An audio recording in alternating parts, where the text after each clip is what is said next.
உங்களை நம்பி அதிமுக இல்லை, அதிமுகவை நம்பி தான் நீங்கள் இருக்கிறீர்கள். பட்ஜெட்டில் சில கூறுகள் நல்லா இருக்குது அப்படின்ட்டு திருமதி பிரேமலதா சொல்லியிருந்தால் பரவாயில்லை. பொதுவாக இதை வரவேற்கிறோம் என்று சொன்னது திமுகவுக்கு ஆதரவு கரம் என்று தான் நாம் புரிந்து கொள்ள வேண்டும். நான் இன்ஃபர்மேஷனாகவே சொல்கிறேன், பேச்சுவார்த்தை தொடங்கிவிட்டு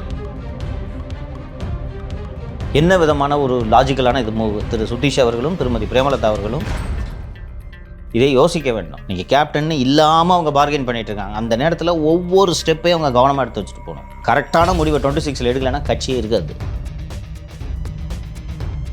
சார், திருமதி பிரேமலதா அவர்கள் ஒரு விஷயத்த சொல்லியிருக்காங்க. பொதுவாக ஒரு தலைவர் ரெண்டு பக்கமும் கருத்து சொல்லும்போது ஒரு காமெடியை காரணம் காட்டுவாங்க.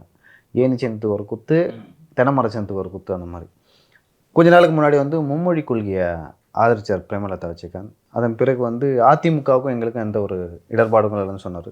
தற்பொழுது பட்ஜெட்டுக்கு ஆதரவாக பிரேமலதா விஜயகாந்த் அவர்கள் கருத்து தெரிவிச்சிருக்காங்க.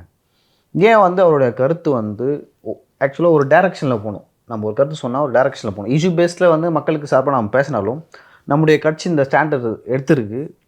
நம்ம கருத்து நம்ம கூட்டணி கட்சிக்கு இல்லை நம்ம எதிர்காலத்தில் எந்த கூட்டணிக்கு போகிறோமோ அந்த கூட்டணிக்கு சார்பாக இருக்க வேண்டும். இல்லை அதை நோக்கி நம்ம கருத்து இருக்க வேண்டும்.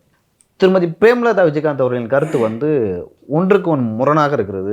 அந்த கருத்தை ஏன் தெரிவிக்கிறாங்க என்னன்னே தெரியல. நம்ம ஏற்கனவே பேசியிருக்கோம், தமிழ்நாடு களம் இன்னும் ஒரு கிளியர் கட்டான டைரக்ஷன் நோக்கி போல, திமுக கூட்டணி மட்டும் அப்படியே இருக்குது அப்படின்னு சொல்லிட்டு பேசணும். இப்போ பிரேமலதா விஜயகாந்த் அவர்களோட கருத்தை எப்படி பார்க்குறது? திராவிட முன்னேற்ற கழக அரசு ஒரு நல்ல விஷயத்தை செய்து அந்த விஷயத்துக்கு திருமதி பிரேமலதா அதிமுக அணியில் இருந்தாலும் கூட ஆதரவு தெரிவித்தால் அதற்கு விளக்கம் கொடுத்து விடலாம். இல்லை இந்த அம்சங்கள் எனக்கு பிடித்திருக்கிறது என்று சொல்லிவிட்டு கடந்து போய்விடலாம். உதாரணமாக நேற்று சட்டப்பேரவையில் சபாநாயகர் திரு அப்பாவு அவர்களுக்கு எதிரான நம்பிக்கையில்லா தீர்மானத்தை அண்ணா திராவிட முன்னேற்ற கழகம் கொண்டு வந்தபோது அந்த தீர்மானத்திற்கு எதிராக வாக்களித்த தமிழக வாழ்வுரிமை கட்சியின் நிறுவன தலைவர் நண்பர் திரு வேல்முருகன் அவர்கள் அதிமுக பேசிய பல விஷயங்களில் எனக்கு உடன்பாடு இருக்கிறது, ஸ்பீக்கர் மேலே அவங்க வைக்கிற பல குற்றச்சாட்டு உண்மை இருந்தாலும் நான் எதிர்த்து வாக்களிக்கிறேன் அப்படின்னு சொல்லியிருந்தார். ஏன்னா அவர் உதயசூரியன் சின்னத்தில் போட்டுக்கிட்டு ஜெயிச்சார்னு நினைக்கிறேன். ஸோ சீட்டு போயிடும். ஆனால் இதை சொல்லிட்டார் பாருங்க, அவங்க பேசுனது பல விஷயம் கரெக்டுங்க அப்படின்னு சொல்லிட்டாரு. ஏன்னா ஏற்கனவே அவர் குற்றச்சாட்டு வச்சிருக்காரு, சபாநாயகர் போதுமான அளவுக்கு பேச அனுமதிக்கலை அப்படின்னு. திமுகவினரை தவிர யாரையுமே பேசுவதற்கு சபாநாயகர் அனுமதிப்பதில்லை. இதுவரை தமிழக சட்டப்பேரவை வரலாற்றில் எந்த ஒரு சபாநாயகரும் இப்படி நடந்து கொண்டதில்லை. இன்னும் சொல்லப்போனால் அவை முன்னவர் திரு துரைமுருகனே எந்திரிச்சு எங்க மந்திரி பதில் சொல்லுவாங்க, நீங்கள் பேசாமல் உட்காருங்கன்ட்டு ஒரு முறை சொன்னார், நினைவிருக்கா? இவர் துரைமுருகனே எந்திரிச்சு சொல்லிட்டார், கொஞ்சம் இரியா போதும் அப்படின்ட்டு. அந்த அளவுக்கு அவர் நடந்து என்ன மாதிரி போல இருக்கு அவரு சொல்லலாம் என்ன. அண்டு இது போலவே நேற்று அந்த அவை ப்ரொசீடிங்ஸ் முடிஞ்ச பிறகு வெளியே பேட்டி அளித்த திரு எடப்பாடி பழனிசாமி அவர்கள் இதைத்தான் சுட்டி காட்டுறாரு. இந்த பாருங்கள், பாரபட்சமாக இவர் நடந்துக்கிறாருன்றதை நாங்கள் சொல்கிறோம், நாங்கள் சொன்னது போலவே இது நடந்துருச்சு. அவர் ஒரு படி மேலே போய் எப்படி சொல்கிறாருன்னா, சபாநாயகர் மாதிரி இல்லை, அவர் அமைச்சர் மாதிரி செயல்படுறாரு. கரெக்டு. அவை நடவடிக்கைகளை பற்றி நேரலை செய்யணுன்றதை நீங்கள் தேர்தல் வாக்குறுதியாக கொடுத்தீங்க, நேரலை செய்கிறதில்ல.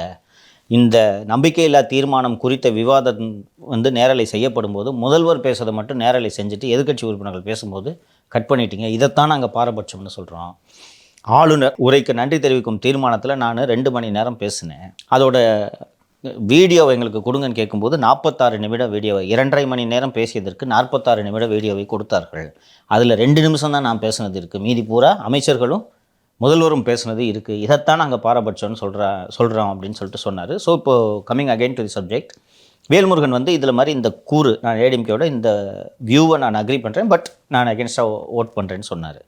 அது மாதிரி இந்த பட்ஜெட்டில் சில கூறுகள் நல்லா இருக்குது அப்படின்ட்டு திருமதி பிரேமலதா சொல்லியிருந்தால் பரவாயில்லை. ஒட்டுமொத்தமாக இந்த பட்ஜெட்டை நாங்கள் வரவேற்கிறோம்னு சொன்னால் இது அண்ணா திராவிட முன்னேற்ற கழகத்தை கோபப்படுத்துவதற்காகத்தான் இப்படி பேசியிருக்கிறார். திமுக பக்கம் ஒரு ஆதரவு கொடியை வீச தொடங்கியிருக்கிறார் என்றும் தான் நாம் இதை புரிந்து கொள்ள. இல்லை, பேச்சுவார்த்தை எல்லா தரப்பு கட்சி எல்லா கூட்டணிக்கும் போயிட்டுருக்கு அப்படின்னு சொல்லிட்டு எடுத்துக்கலாமா? அப்படித்தான் இதை எடுத்துக்கொள்ள வேண்டும். இல்லைன்னா இந்த பட்ஜெட், இந்த குப்பை பட்ஜெட்டை ஆதரிக்கிறதுக்கான நோக்கம் என்னப்பா? ஏதோ நல்ல பட்ஜெட் போட்டிருந்தாங்க கூட இல்லைங்க ஓரளவுக்கு பரவாயில்லைங்கன்னு சொல்லலாம். தேர்தல் அறிக்கையை பட்ஜெட்டாக போட்டிருக்காங்க. ஒரு வருஷத்துக்கான பட்ஜெட் போடாமல் 2 வருஷத்துக்கான பட்ஜெட் போட்டிருக்காங்க. எந்த தரப்பும் இது மகிழ்ச்சியா இல்லை. அப்படி இருக்கும்போது இன்னொன்று இந்த பொதுப்பணித்துறை கட்டிடங்கள்லாம் கட்டும் துறையை சேர்ந்த வேலு துரைமுருகன் போன்றவர்கள் மகிழ்ச்சி அவர்கள் ஏன்னா கேபிட்டல் அவுட்லே நிறைய வந்திருக்கு. நம்ம பேசணுமே 22,000 கோடி ஒதுக்கியிருக்காங்க. அவங்க வேணால் மகிழ்ச்சியாக இருப்பாங்க, வேறு எந்த தரப்பும் மகிழ்ச்சியாக இல்லை. அப்படி இருக்கையில் பொத்தாம் பொதுவாக இதை வரவேற்கிறோம் என்று சொன்னது திமுகவுக்கு ஆதரவு கரம் என்று தான் நாம் புரிந்து கொள்ள வேண்டும். நான் இன்ஃபர்மேஷனாகவே சொல்கிறேன், பேச்சுவார்த்தை தொடங்கிவிட்டது, அந்த பக்கம் செல்வதற்கு பேச்சுவார்த்தை தொடங்கிவிட்டது. ஏன்னா பிளான் பியை எல்லா கட்சியும் எக்ஸசைஸ் பண்ணி தானே ஆகணும். ஏன் நீங்கள் தரேன்னு சொன்னீங்க, ராஜ்யசபா கொடுக்க மாட்டேன்னு சொல்கிறீங்க, அப்போ அடுத்தது என்னென்ற ஆப்ஷன் நோக்கி நாங்கள் போகணும். இந்த கூட்டணியிலிருந்து செல்வதன் மூலமாக குறைந்தபட்சம் உங்களை பலவீனப்படுத்திக்கிறோம். இன்றைக்கி ஏடிஎம்கேக்கு எந்த கட்சியுமே கூட்டணி இல்லை, உங்களை தனியாக விட்டுட்டு போகிறோம், பார்த்தீங்கல்ல, எங்களுக்கு கொடுக்கல, போ தனியாக இரு என்பதை அவர் இண்டிகேட் பண்ணியிருக்காருன்னு புரிந்து கொள்ளலாம். அண்ட் எனக்கு வந்திருக்கக்கூடிய தகவல் பேச்சுவார்த்தை தொடங்கி விட்டது என்றும் தான் எனக்கு தகவல் வந்திருக்கிறது. சார், திமுக கூட்டணியில் ஏற்கனவே வந்து கிட்டத்தட்ட ஒரு 13 கட்சி 14 கட்சி இருக்கிறதா சொல்கிறாங்க. அப்படி இருக்கும்போது அங்கே ஏற்கனவே இருக்கின்ற அரசியல் கட்சிகளுக்கே வந்து எத்தனை சீட்டு கொடுக்குறதுன்னு வந்து குழப்பம் இருக்குது. தொல் திருமாவளவன் அவர்கள் வந்து இந்த முறை வந்து அதிக சீட்டுகள் வந்து கேட்போம், அதிகாரத்தில் பங்கு ஆட்சியில் பங்கு அப்படிலாம் கேட்டவர் அட்லீஸ்ட் நாங்கள் சீட்டனாச்சும் உயர்த்தி கேட்போம் அப்படின்னு ஒரு டிமாண்ட் வைக்கிறாரு. இந்த பக்கம் கம்யூனிஸ்ட்டுகள், காங்கிரஸ் வந்து ஏற்கனவே கொடுத்த தொகுதிக்கு கீழே குறைய மாட்டாங்க. இப்படிலாம் இருக்கும்போது அங்கே தேமுதிகவுக்கு என்ன ரோல் இருக்கும், எத்தனை தொகுதி தருவாங்க? ரொம்ப அழகான கேள்வி கேட்டீங்க நீங்கள். இதனால தான் இது திருமதி பிரேமலதா அவர்கள் எடுத்த இந்த நிலைப்பாடு சமயோசிதமான நிலைப்பாடா என்று சந்தேகம் எழுப்பியிருக்குது. நீங்கள் இன்றைக்கி இந்த பட்ஜெட்டை வரவேற்கிறோம் என்று அறிவித்ததன் மூலமாக ஏடிஎம்கே கோவப்படுத்துறதுக்கு இது பயன்படும்.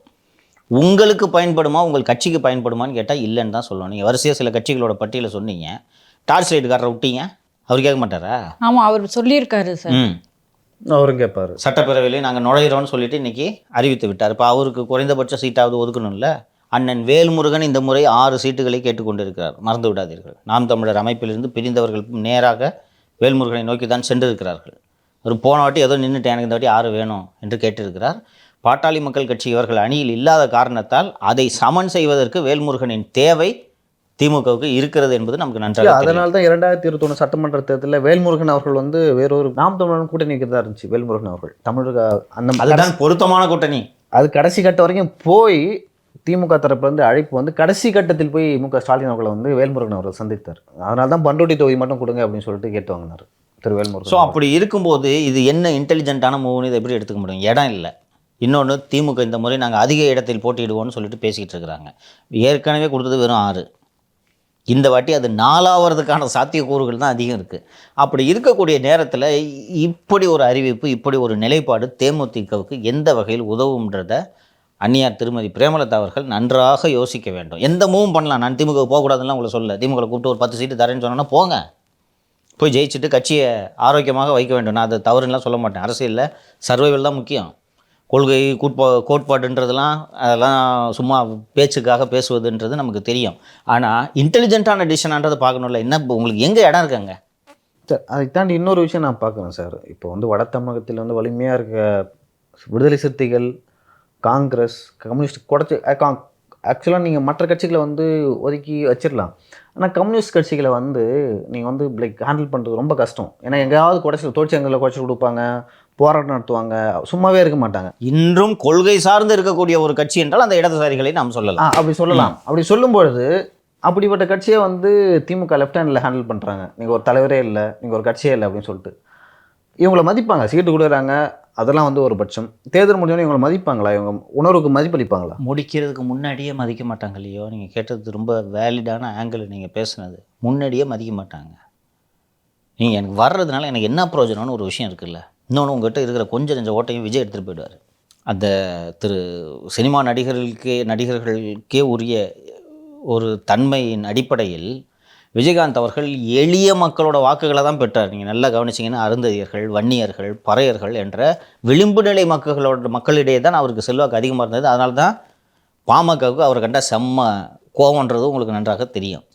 அப்படி இருக்கும்போது ஏற்கனவே விஜய் உங்களோட வாக்குகளை கொஞ்சம் எடுத்துகிட்டு போயிடுவார். இன்றைக்கி உங்களுக்கு வாக்குகளை பெற்றுத்தரக்கூடிய அந்த முகமான திரு விஜயகாந்த் அவர்கள் இல்லை. What is your bargaining capacity? என்ன இருக்குது உங்கள்கிட்ட பார்கெயின் பண்ணுறதுக்கு? அந்த பிராண்டு தேமுதிகன்னு ஒரு கட்சி வச்சுருக்கீங்க. அந்த கட்சி வச்சுருந்து சரியான நேரத்தில் சரியான முடிவு எடுக்காவிட்டால் கற்பூரம் போல கரைந்து போய்விடுவார்கள் என்பதுக்கு இவர்கள் எடுத்த முடிவே உதாரணம். 2016 சரியான முடிவு எடுத்திருந்தாங்கன்னா இன்றைக்கி அந்த கட்சியோட நிலைமையே வேறு. 21 இன்னும் கொஞ்சம் கௌரவமாக நடத்தியிருப்பாங்க இல்லையா? 16 நல்ல முடிவு எடுத்திருந்தாங்கன்னா 19 நல்லா நடத்தியிருப்பாங்க, 21 நல்லா நடத்தியிருப்பாங்க, 24 இன்னும் கௌரவமாக அவர்கள் நடத்தப்பட்டிருக்க கூடும்.